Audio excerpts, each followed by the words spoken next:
औज़ुबिल्लाहिमिनश्शैतानिर्रजीम बिस्मिल्लाहिर्रहमानिर्रहीम अस्सलामु अलैकुम वरहमतुल्लाहि वबरकातुहू। आप देख रहे हैं A to Z अमलियत चैनल। आज मैं अपने बहन भाइयों के लिए एक ऐसा अमल लेकर हाजिर हुआ हूँ।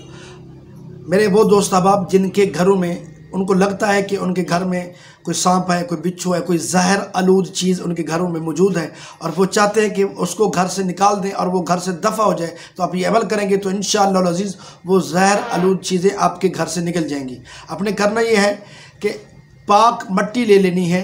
पाक मट्टी पर आपने सलामुन अला इबादिहिल्लज़ीना इस्तफ़ा, सलामुन क़ौलन मिर रब्बिर रहीम, सलामुन अला मूसा व हारून, सलामुन अला इलियासीन, सलामुन अलल मुरसलीन, इन तमाम सलामुन को आपने पढ़ना है सिर्फ़ और सिर्फ 11-11 बार। इसके अव्वल आखिर आपने 11-11 मरतबा दुरूद पढ़ना है और उस पाक मट्टी पर आपने दम करना है। उसको दम करने के बाद अपने घर के तमाम कोनों में, तमाम गोशों में, चारों तरफ आपने अपने घर के मट्टी को डाल देना है और थोड़ा सा रास्ता आपने छोड़ देना है ताकि उस रास्ते से वो मूज़ी जहर आलूद चीज़ें निकल जाए, आपके घर से दफ़ा हो जाए और आपका घर जहर आलूद चीज़ से पाक और साफ़ हो जाए। जब आप ये अमल कर लें, कुछ वक्त के बाद या कुछ टाइम के बाद या 1-2 दिन के बाद आप जो जगह छोड़ी थी उस पर भी वो मट्टी डाल दें, तो इंशाअल्लाह अज़ीज़ आपके घर में दोबारा सांप, बिच्छू या जहर आलूद चीज़ दाखिल नहीं होगी। उम्मीद करता हूँ कि आज के मेरे ये बताया हुआ अमल आपको पसंद आया होगा। अल्लाह ताला हम सब कामयाब नासिर हो। अस्सलामु अलैकुम वरहमतुल्लाहि वबरकातुहू।